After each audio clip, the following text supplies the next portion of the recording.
오늘은 고린도전서 5장 7절부터 8절입니다.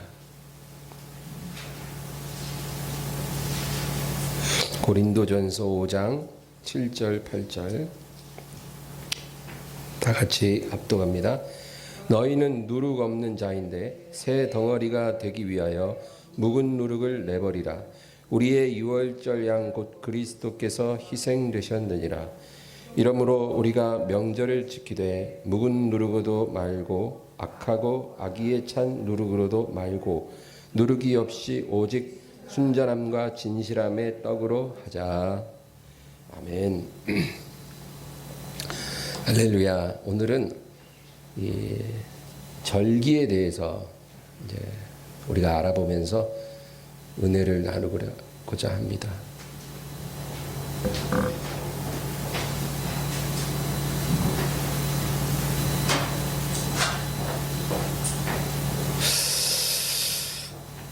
우리 한민족도 절기가 있죠. 설 명절, 추석 명절 이런 절기가 있는데 이스라엘의 절기가 왜 중요하냐면 그 절기를 하나님이 제정하셨다는 거예요. 사람들이 전통적으로 이렇게 만들어서 지키는 게 아니고 하나님이 제정하신 절기예요.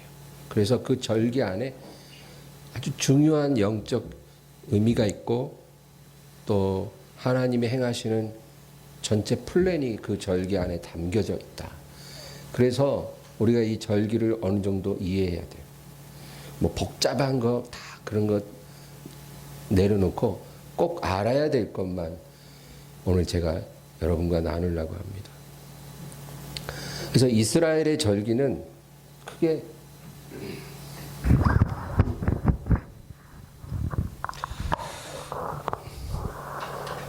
7대 절기라 그래요. 7대 절기.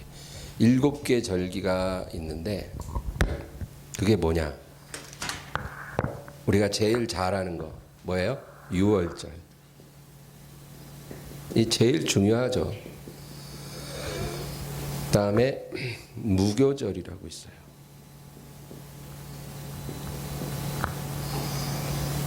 그다음에 초실절이라는 절기가 있어요. 그 다음에 오순절이라는 절기가 있어요. 다 들어본 말이죠.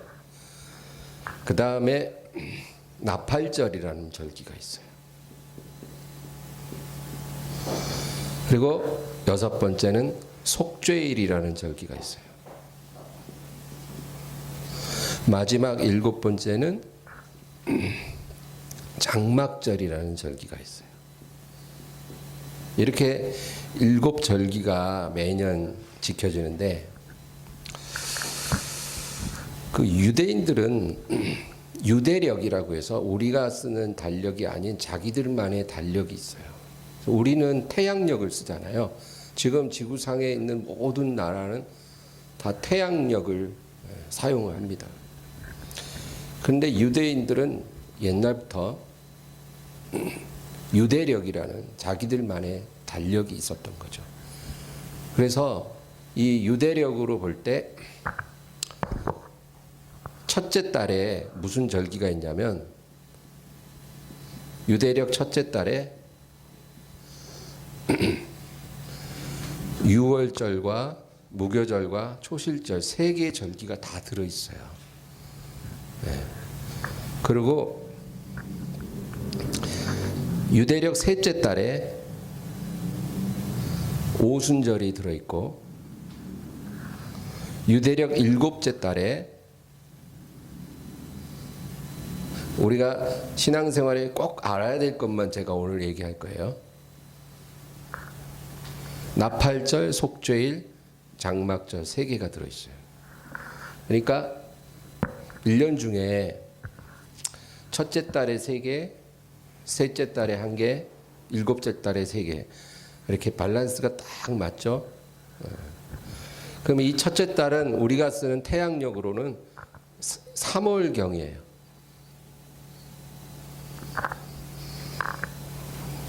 그리고 셋째 달은 5월경을 의미하고 이 일곱째 달은 9월경을 의미해요. 우리가 쓰는 달력으로.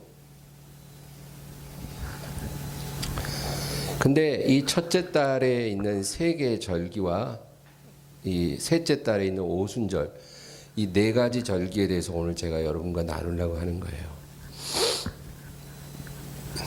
6월절은 뭘까요? 6월절은 첫째 달 14일에 있어요. 그리고 무교절은 6월절이 지나고 나서 바로 다음 날인 15일에 시작해서 21일까지 7일 동안 지켜지는 절기죠. 그리고 초실절은 무교절 주간의 두 번째 날, 며칠이에요? 16일이 되겠죠? 이 주간의 두 번째 날은 16일. 이날 지켜지는 절기예요. 그러니까 첫째 달 14일에 6월절 지키고 그 다음 날부터 일주일 동안 무교절 지키고 무교절의 두 번째 날에 초실절 지키는 거죠. 그리고 이 초실절부터 시작해서 50번째 날, 50일 후를 오순절이라고 하는 거예요.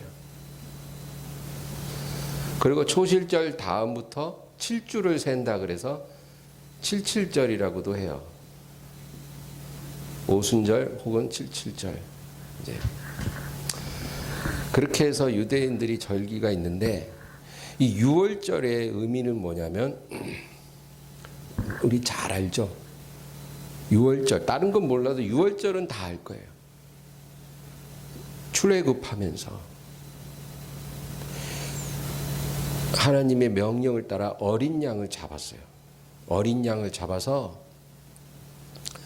그 어린 양의 피를 임방과 설주에 발랐어요. 유대인 가정에 그 집에 임방과 설주. 임방은 뭐예요? 문이 있으면 문 위에 이 테두리하고 밑에 문턱이라 그러죠. 문지방. 그 부분을 임방이라 그래요. 문턱과 그 윗부분. 그래서 상임방, 하임방. 그렇게 이제 얘기를 해요. 그리고 설주라는 거는 양 옆에 있는 테두리를 말해요. 그러니까 어느 집이나 대문이 있잖아요. 그럼 대문을 둘러싸고 있는 위아래 부분은 임방이고 좌우는 설주인 거예요. 그 대문 사방으로 그 테두리에 어린 양의 피를 뿌리라는 거예요. 하나님이. 그러면 내가 너희 가정에 죽음을 내리지 않겠다. 그거예요. 그리고 또 해야 될 일이 뭐냐면 이 어린 양의 고기를 구워 먹어야 돼요. 그러니까 피는 뿌리고 고기는 구워 먹고 반드시 언제? 6월절 날. 그렇게 해야 내가 너희 가정에 죽음을 내리지 않고 그리고 이 피가 없는 집은 죽음을 내릴 것이다. 예, 그래서 그날 바로의 큰아들부터 시작해서 모든 집의 첫째 아들 그리고 가축의 첫 새끼까지 다 죽었어요. 유대인 가정 빼고. 그래서 하나님이 그걸 기념하라 그래서 6월절인데 여러분 이 6월절을 단지 출애굽할 때 죽음을 경험하지 않았기 때문에 그것을 기념하라는 의미로 하나님이 6월절을 제정한 게 아니에요. 과거의 사건을 기억하라는 의미만 있는 게 아니고 장차 일어날 하나님의 아들의 희생 제사를 예표하는 절기예요. 그러니까 매년 이 6월절을 철저히 지킴으로 이제 다가올 예수님의 십자가 대속 어린 양의 희생을 예표하기 위해서 이 6월절을 하나님이 제정했다. 그거죠. 아주 중요한 거예요. 그러니까 6월절은 십자가 사건을 의미하는 절기예요. 이런 민족이 어디 있어요? 이 지구상의 민족 가운데 유대인이 특별한 거예요. 그래서 그 다음에 두 번째인 무교절. 이걸 오늘 제가 특별히 강조하고 싶은 건데 이 무교절은 뭐냐면 이때는 이 일주일 동안 뭘 하냐면 누룩 없는 떡을 만들어야 돼요. 떡이라 그러면 우리는 친근하지만 사실은 브레드, 빵이에요. 그래서 곡식 가루를 이렇게 반죽하고 거기다 누룩을 넣어서 이렇게 구우면 빵이 되는 거예요. 그렇게 먹어야 맛있잖아요. 근데 이날엔 누룩 없는 빵을 만들으라는 거예요. 누룩 없이 빵을 구워라. 그럼 누룩 없는 빵 별로 맛없어요. 그리고 일상적인 게 아니죠. 반드시 누룩을 뺀 빵을 구워서 하나님께 드리고 너희가 그 기간 동안 그 누룩 없는 빵을 먹으라는 거예요. 그래서 누룩 없는 그 빵을 뭐라 그러냐면 무교병이라고 해요. 무교병. 이 기간 동안에 먹는 누룩 없는 빵을 무교병이라고 해요. 그런데 이건 뭘 의미할까요? 왜 이 일주일 동안 누룩 없는 빵을 꼭 먹어야 할까요? 6월절 지키고 나서 다음 날부터 바로 이어지는 거예요. 여러분, 이 누룩이라는 거는 성경에서 죄를 상징해요. 죄. 누룩은 죄예요. 그런데 모든 빵이나 이런 곳에 누룩을 넣어서 굽는데 이때는 누룩 없는 빵을 구워 먹으라. 그것은 성도의 구별된 삶이에요. 구별된 삶.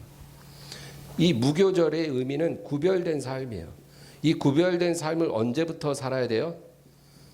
6월절 다음 날부터. 6월절은 뭐예요? 예수님의 십자가를 의미하죠.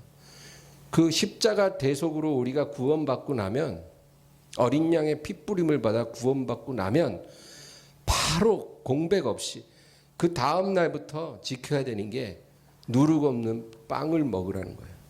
너희 구별된 삶을 살라는 거예요. 예수 믿고 구원받았으면 그냥 거기서 끝난 게 아니라 구별된, 세상 사람들과 구별돼야 돼요. 그것이 그 바로 다음 날부터 시작돼야 된다는 거예요. 그것을 하나님이 우리에게 강조하시려고 이 절기를 정하셨다, 그 얘기죠. 오늘 본문 말씀 보면 7절에 너희는 누룩 없는 자인데 새 덩어리가 되기 위하여 묵은 누룩을 내버리라. 우리 6월절 양 곧 그리스도께서 희생되셨느니라. 그러니까 6월절 지키고 무교절 날 먹어야 될 누룩 없는 무교병, 그 의미를 얘기하면서 묵은 누룩을 내버리라 그랬어요. 묵은 누룩, 묵은 죄를 말하는 거예요. 묵은 죄. 우리가 예수님 믿었으면 오래된 죄악, 묵은 죄악, 내 평생 내가 갖고 왔던 그 묵은 죄, 오래된 죄, 오래된 습관들, 그런 거 이제 내버리라 그거예요. 그거 더 이상 갖고 가지 말아라. 그리고 오래된 악한 성품들이 있어요. 여러분, 저나 여러분이나 다 우리 안에 잘못된 성품이 있거든요. 예수님 만나기 전부터 지금까지 가지고 온 그런 것들, 시기하는 거, 남 잘 되면 다 시기하는 거, 그리고 나만 챙기려고 하는 이기심, 그리고 물질에 대한 탐심, 세상 거 너무 좋아하는 마음들, 네. 그런 내 안에 있는 잘못된 생각들, 성품들, 그런 것들 묵은 누룩이라는 거예요. 묵은 누룩. 그거 내버려야 돼. 이제 6월절 어린 양의 피로 깨끗함 받았으면 이제 누룩 없는 삶을 살아라. 그 얘기예요. 세상에 속했던 성품들, 습관들, 내 삶의 태도들, 그런 거 이제는 버리라는 거예요. 의지적으로. 예수님의 사람이 됐으면 이제 그런 것과 좀 작별해라. 그냥 믿는다고 말만 하고 교회 집사, 권사 뭐 그런 걸로 만족하지 말고 네 마음, 생각, 태도, 삶의 목표, 이런 것들이 새로워져라. 묵은 누룩은 이제 버려라. 그 얘기예요. 그래서 이 무교절이 중요한 절기라는 거예요. 그 다음에 세 번째 절기인 초실절. 이 초실절이 언제라고요? 무교절 주간의 둘째 날 16일이라 그랬죠. 근데 이 유대력은 음력으로 세기 때문에 이 매년 그 계산이 조금씩 틀려져요. 근데 하여튼 간에 변치 않는 사실은 뭐냐면 이 초실절은 첫째 달 16일째인데 안식일 다음 날이에요. 항상 그건 고정돼 있어요. 안식일 다음 날에 초실절을 지켰다 그래요. 여러분, 안식일 다음 날에 초실절이라 그러면 뭐가 생각나요? 부활이 생각나죠. 예수님이 부활을 언제 하셨냐면 금요일 날 죽으시고 주일 날 새벽에 부활하셨어요. 그러니까 장사한 지 사흘째 부활하셨다. 그 말은 금요일, 토요일, 주일 이렇게 3일째 3일차에 예수님이 부활하셨다 그 얘기예요. 그래서 안식일 다음 날 새벽에 예수님 부활하셨는데 이 초실절도 공교롭게 꼭 안식일 다음 날에 지켜졌어요. 그런데 더 놀라운 거는 이 초실절이라는 말 자체가 뭐냐면 첫 번째 실과 최초의 열매, 첫 열매란 뜻이에요. 그러니까 첫 수확을 제사장에게 가지고 오면 제사장이 그 곡식단을 흔들어. 그래서 이 초실절을 하나님 앞에 드리는 거거든요. 그래서 제일 첫 번째 수확을 불이 나게 제사장에게 가져와서 하나님께 드리고 지키는 날이 초실절. 첫 수확을 기념하는 날이에요. 이 날이. 그 날을 안식일 다음 날에 꼭 지켰다. 여러분, 뭐가 연상이 되죠? 예수님을 우리가 뭐라 그래요? 부활의 첫 열매라 그러잖아요. 부활의 첫 열매. 지구상에 태어난 사람 중에 죽음을 이기신 첫 열매, 사망 권세를 이기신 첫 열매는 예수님이에요. 나사로도 죽었다 살았지만 또 죽었잖아요. 죽었다 살아서 또 죽은 건 진짜 부활이 아니에요. 그건 부활을 그냥 상징하는 사건일 뿐이지 진짜 부활은 아니에요. 죽음 권세를 완전히 이기시고 영원히 사심으로 부활하신 분은 예수님이 첫 번째거든요. 그래서 부활의 첫 열매 되신 그리스도. 그런데 바로 예수님의 부활을 예표하는 절기가 초실절이었다 이거예요. 초실절을 하나님이 제정하실 때는 예수님 부활 수천 년 전이지만 사실은 앞으로 있을 예수님의 부활을 예표하기 위해서 이 절기를 하나님이 제정하셨다 그 얘기예요. 근데 참 오묘해요. 예수님이 십자가를 상징하는 절기가 유월절이죠. 그날은 첫째 달 14일에 지켜졌어요. 근데 이틀 후 사흘째 되는 날 14, 15, 16 사흘째 되는 날 초실절을 지켰다. 진짜 부활과 너무나 매칭이 잘 되는 거예요. 그래서 이거는 예수님 부활을 예표하기 위해서 하나님이 제정하신 그런 절기였다 그 얘기죠. 그래서 유대인의 절기가 이런 의미가 있는 거예요. 그러고 나서 이 초실절부터 시작해서 50번째 날, 그날을 오순절이라고 해요. 오순절은 무슨 의미냐면 미래 수확을 기념하고 감사하는 날이에요. 원래는. 근데 이날 무슨 일이 일어났어요? 오순절 날. 예수님 부활하시고 나서 50번째 되는 그 오순절. 예수님은 6월절 날 돌아가신 거 아시죠? 정확히 6월절 날 돌아가셨어요. 유대인의 명절 6월절 날 예수님 돌아가셨어요. 그리고 이틀 후 3일째 안식일 다음 날 초실절 지키는 그날에 부활하셨어요. 그리고 그날부터 50일이 지난 오순절 날 어떤 일이 일어났어요? 예루살렘 마가의 다락방에 성령이 임하고 교회가 탄생했어요. 그날 공교롭게 오순절 날이 이름에 하늘에서 급하고 강한 바람 같은 소리가 나서 그러니까 이 절기 따라 하나님이 큰 일을 이루시더라 이거예요. 그래서 절기를 우리가 알아야 돼요. 그래서 이 오순절의 의미는 밀수확을 기념하는 건데 그날은 교회 탄생을 예표하는 절기다 그 말이에요. 교회 탄생. 이때 이제 예수님을 믿고 거듭난 성도들로 인한 교회가 이제 탄생된 영적인 수확, 영적인 밀수확을 기념하는 그런 날이 됐다 그 얘기죠. 그런데 재밌는 건 이 오순절 절기 때는 뭘 먹는 줄 아세요?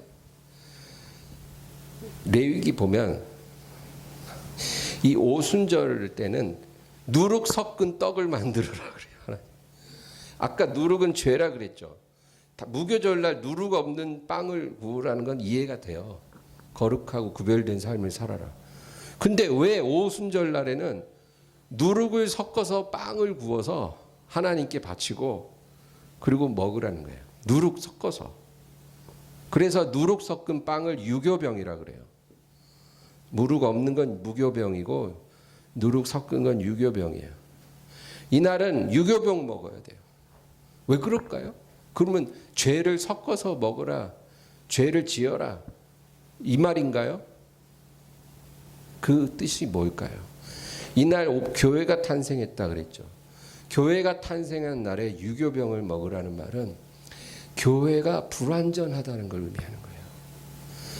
교회가 비록 예수님으로 거듭났지만 교회는 불완전한 곳이에요. 죄인들이 모이는 곳이고 예수 믿고 구원을 받았어도 죄가 그곳에 있어요. 불완전해요. 하나님 앞에 불완전한 그런 교회를 의미하는 그런 절기라는 거예요. 그래서 떡에 유교병이 섞이는, 그 누룩이 섞이는 거예요. 여러분 이 절기에 참 놀라운 뜻이 있죠, 그렇죠? 이 오순절날 누룩 섞은 떡을 먹었다 그 말을 통해 제가 말하고 싶은 거는 교회가 정말 하나님 앞에 온전하길 원하지만 온전치 않다라는 거예요. 그런데 우리가 온전치 않아도 날마다 성령님과 동행해야 된다는 거예요. 온전해지지 못했을지라도 매일 매순간 성령님과 동행하는 그 믿음을 우리가 내려놔서는 안 된다 그거예요. 아유 나는 아무리 해도 안 돼. 나는 아무리 기도하고 노력하고 결심해도 또 원위치야. 나는 늘 죄를 짓고 늘 실수하고 나는 이제 안 되나 봐. 그러고 그냥 체념해 버리는 거하고 아니야 그래도 나는 예수님을 닮아가야 돼. 예수님 내 머리 되시고 내 신랑 되시기 때문에 내가 신부로서 예수님을 욕되게 하지 않기 위해서 나는 매일 그분을 닮아가야 돼. 그렇게 소망하고 사는 건 다른 거예요, 여러분. 교회는 불완전해요. 그러나 불완전하니까 체념하는 것과 완전함을 소망하는 것은 완전히 하나님 앞에 다르다 그 말이에요. 그래서 교회가 여러 가지 연약함이 있을지라도 저와 여러분이 이 교회 구성원으로서 하나님을 섬길 때 부족함이 있을지라도 여러분 낙심하거나 좌절하지 말아야 되겠다 그 얘기예요. 그래 여러분 오늘 제가 이 절기를 통해서 말하고 싶은 거는 이렇게 우리에게 주님이 큰 은혜를 주셨는데 우리가 정말 주님이 미워하는 행동을 해서는 안 되겠다. 그걸 말하고 싶은데 그 세 가지 꼭 명심할 게 있어요. 첫째는 합리화하지 말아야 되겠다. 그 얘기예요. 주님이 정말 미워하시는 게 합리화예요. 우리에게 이렇게 큰 은혜를 주시고 우리를 거룩하게 하셨는데 우리가 죄를 100번을 지어도 하나님 100번 용서해 주세요. 7번씩 70번을 회개해도 하나님 다 용서해 주세요. 만약에 그렇게 안 하셨다면 우리가 이 시간에 있을 수가 없어요. 그래도 우리는 주님을 순종하고 닮아가기 위해서 오늘도 노력하는 거예요. 내일 또 노력하는 거예요. 또 내일 내가 어떤 죄를 짓고 넘어질지 모르나, 그러나 그래도 다시 일어나서 예수님을 의지하고 찬양하고 따라가는 거예요. 그때 우리가 정말 해서는 안 될 것이 합리화에 빠지지 말아야 돼요. 이걸 다른 말로 하면 변명이라 그래요. 여러분, 사울이 죄지어서 망한 게 아니에요. 변명하다 망한 거예요. 합리화해서 망한 거예요. 사울 왕과 다윗 왕이 사실 별 차이가 없거든요. 죄 짓는 걸로 봐서는 둘 다 말도 못해요. 죄로 따지면. 근데 사울이 왜 망했어요? 합리화하다 망한 거예요. 합리화. 내가 이래서 어쩔 수가 없다. 내가 이래서 어쩔 수 없어. 저래서 어쩔 수 없어. 아유, 하나님 아시잖아요. 지금 상황이 이렇다는 거 아시잖아요. 하나님, 내 처지가 어려운 거 아시잖아요. 하나님, 지금 내 상황이 그렇게 할 수 없는 거 아시잖아요. 이런 마음으로 하나님 앞에 나가면 망하는 거예요, 여러분. 그런 자세는 가지지 말아야 돼요. 그냥 하나님, 제가 마음이 너무 약해요. 하나님, 내 믿음이 너무 부족해요. 하나님을 사랑하는 마음이 너무 부족해요. 정말로 제가 이제까지 너무 부끄럽게 살아왔어요. 하나님, 저를 용서해 주세요. 저를 붙잡아 주세요. 이렇게 나가야 사는 거예요. 사울 왕은 합리화하다가 망했고, 다윗은 무릎 꿇었어요. 그냥 무릎 꿇었어요. 내가 여호와께 범죄하였나이다. 무릎 꿇었어요. 나를 불쌍히 여기소서. 그래서 살았어요, 여러분. 그래서 우리가 절대 합리화 빠지면 안 돼요. 지금 합리화의 영이 충만해요, 교회 안에. 누가 하나님이 너 죄졌지, 너 믿음 약하지, 너 죽어라, 죽어, 지옥 가라, 이런 하나님 아니에요.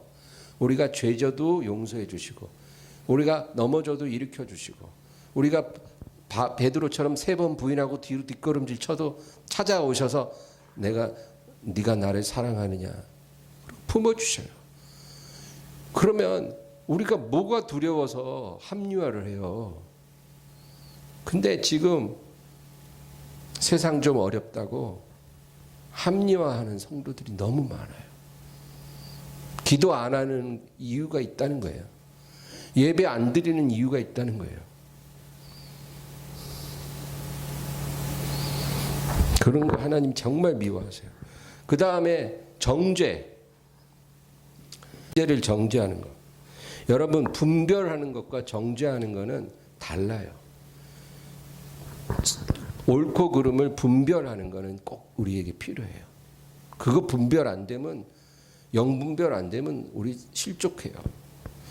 분별은 해야 되지만 정죄하지 말아야 돼요. 그거 다르거든요. 근데 분별하다가 어느 순간 나도 모르게 정죄하는 사람 될 수도 있어요. 그러니까 우리가 절대 정죄하는 사람이 되지 말아야 된다. 형제가 아무리 잘못해도 그거 안타까워하고 기도해주고 기다려주고 그런 거지, 정죄자가 되고 그래서는 안 된다. 그 다음 3번째 하나님이 정말 미워하는 게 원망이에요. 원망. 여러분, 우리가 주님과의 관계 속에서 희생하시는 쪽이 어느 쪽일 것 같으세요? 나와 예수님 사이 관계에서 누가 희생하는 쪽일 것 같으세요? 예수님이죠. 처음부터 예수님이에요.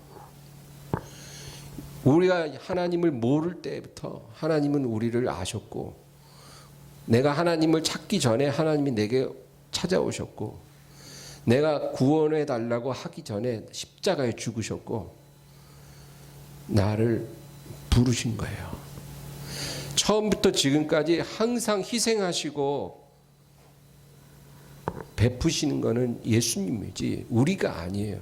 앞으로도 그럴 거예요. 그러면 예수님 앞에 우리가 감사하지는 못할 망정, 예? 감사해도 모자랄 망정, 모자라는데 원망을 해. 도대체 나에게 해주신 게 뭐예요? 이게 뭐예요? 이 지경이 이게 뭐예요? 이게 대답을 해보세요.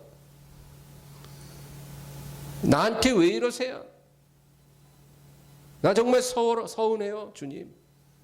나 정말 주님 얼굴 보고 싶지도 않아요, 요즘 기분 같으면. 그러면서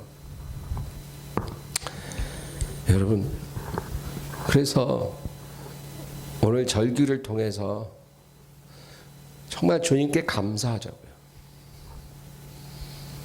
우리를 너무너무 사랑하세요.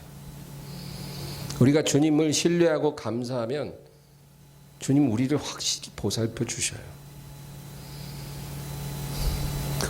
그 믿으세요. 정말 주님이 나한테 지금 뭔가를 안 주시는 건 그 안 주시는 게 내게 유익하기 때문에 안 주는 거지 다른 의미 없어요. 나야 그냥 뭐든지 많이 받으면 좋지. 그쵸? 예? 돈도 10,000원 있는 것보다 10만 원이 좋고 10만 원보다 1,000만 원이 좋죠. 1,000만 원보다 1억 주면 더 좋죠. 1억보다 100억 주면 더 좋고. 우리야 그렇잖아요, 늘. 그러나 하나님은 우리에게 제일 좋은 걸 주셔요. 내게 안 주실 때는 그게 좋은 거니까 안 주시는 거예요. 때로는 안 돼! 거절하기도 하고, 때로는 아직 아니야. 아직 아니야. 기다려. 그러기도 하시고. 때로는 달라는 말이 끝나기도 전에 주시기도 해요. 왜 그렇게 다를까요? 그렇게 우리 기도의 응답이 다 다른 거는 뭔가 기도빨이 달라서? 아니면 장소빨? 교회에서 기도하면 응답받고 집에서 하면 안 되고, 목사님 안수 받으면 되고 안 받으면 안 되고, 안수 3번 받으면 되고 2번 받으면 안 되고, 이런 걸까요? 그런 건 아니죠. 어떨 때는 기도하면 바로 응답 오고, 어떨 때는 아직 아니다 그러고, 어떨 때는 안 된다 그러고, 그렇게 달라 해도 안 주시고. 왜 그럴까요? 기도하는 건 똑같은데, 우리 사도형 너무 잘 아시는데 지금은 아직 안 주시는 게 하나님 보실 때 우리한테 유익한 거예요. 우리에게 뭔가 그게 유익한 거예요. 하나님이 원하는 사람으로 우리가 다듬어져 갈 때 그게 필요한 거예요. 그 상황이 나에게 필요한 거예요. 그래서 안 주시는 거예요. 그렇다고 원망하거나, 그렇죠? 그러면 안 돼요.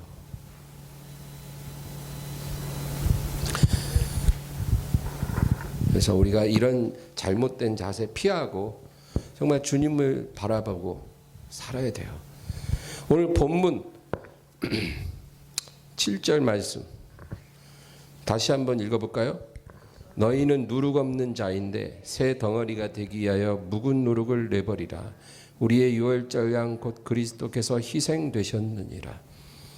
자, 여기 보세요. 예수님이 우리를 위해 희생되셨다 그러잖아요. 우리가 주님을 위해 희생한 게 아니라 주님이 우리를 위해 희생하신 거예요. 그러니까 절대로 주님을 원망하는 이 묵은 누룩, 합리화하는 묵은 누룩, 우리 이제 더 이상 갖고 가지 마시고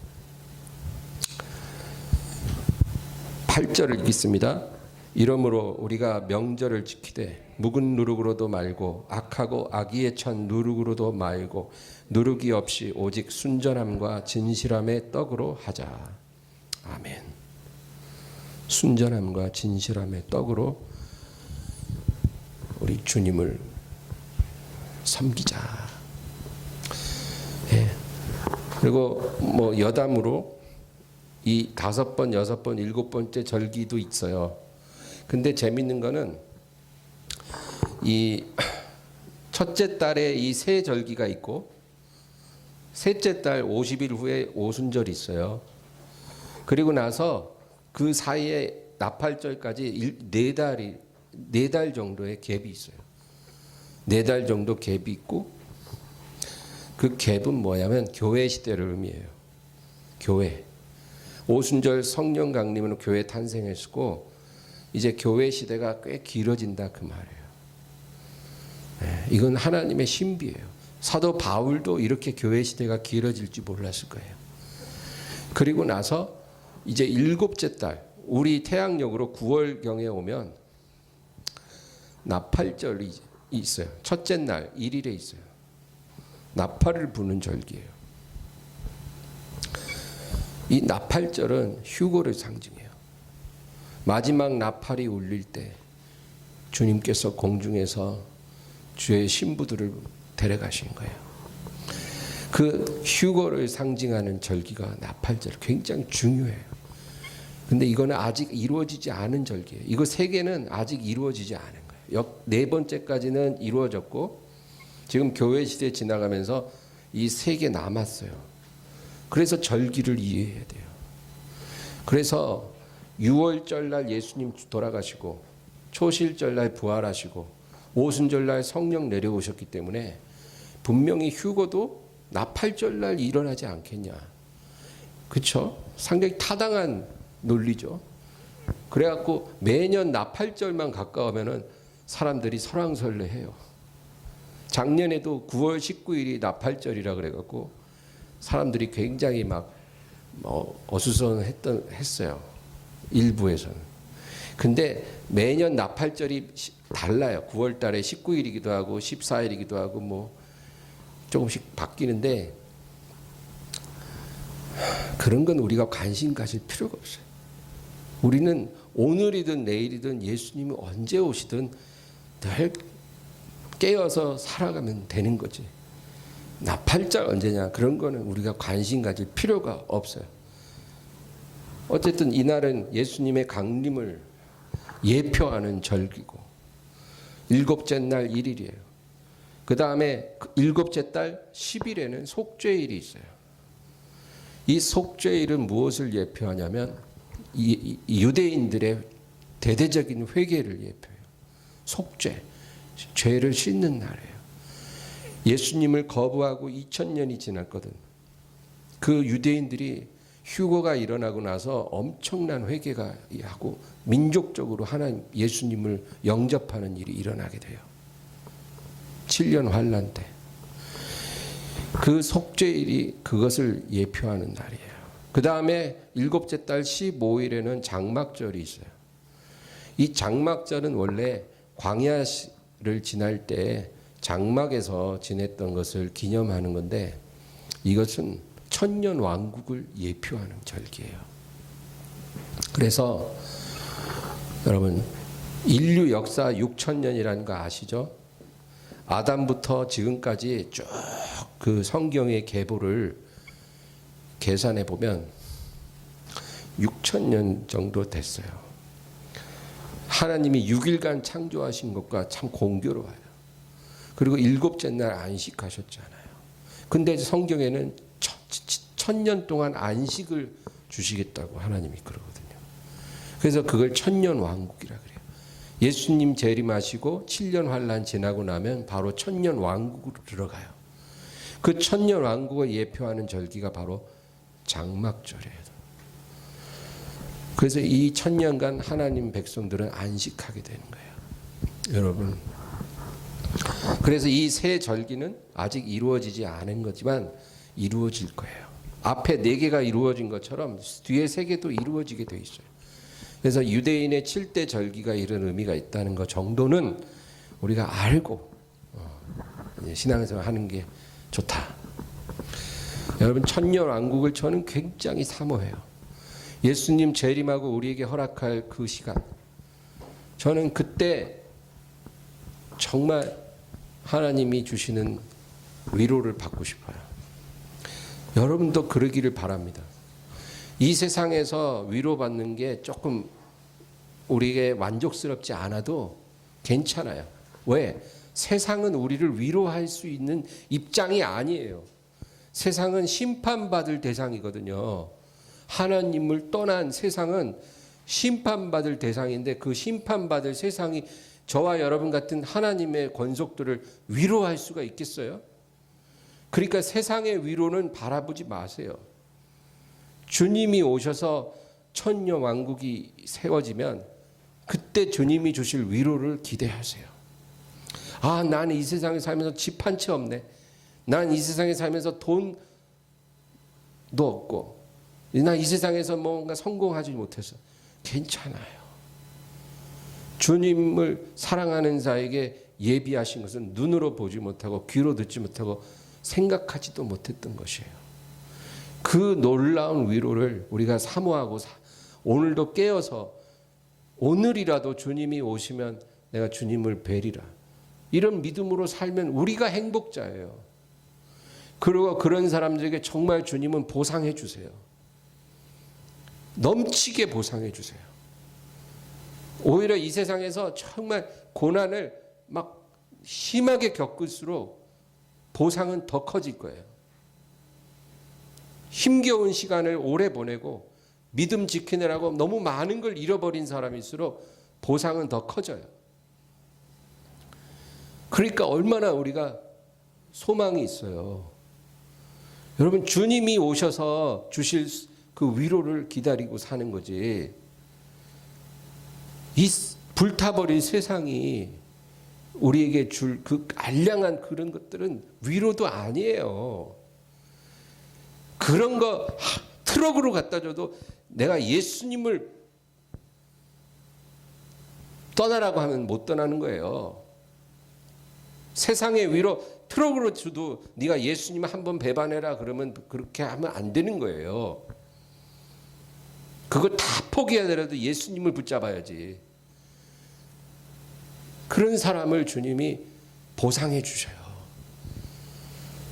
우리가 그렇게 살자고요. 네, 저 확신해요. 우리 생에 주님 오셔요. 우리 생에 오셔요. 그러면 얼마가 남은 거예요 도대체? 모르지. 그러나 정말 이제는 깨어 있어야 된다. 깨어 있으라. 어느 때 너희 주가 임하는지 모르니 깨어 있으라 했는데 진짜 그게 우리에게 절실한 말씀이에요. 그렇다고 해서 막 심란해가지고 아유 뭐 다 접고 이제 그냥 가만히 집에만 있자. 그러면 절대 안 되고 해야 할 일은 열심히 하세요. 하나님은 여러분이 일터에서 일하기를 원하세요. 자기가 있어야 할 그 자리에서 충실하기를 원하세요. 그러나 마음은 구름 타고 오실 예수님을 바라보기를 원하세요. 그 사람은 하나님의 사람이에요. 그렇게 되기를 주의 이름으로 축원합니다. 오늘 말씀 생각하면서 우리 간절히 기도하겠습니다. 주여, 주여, 주여.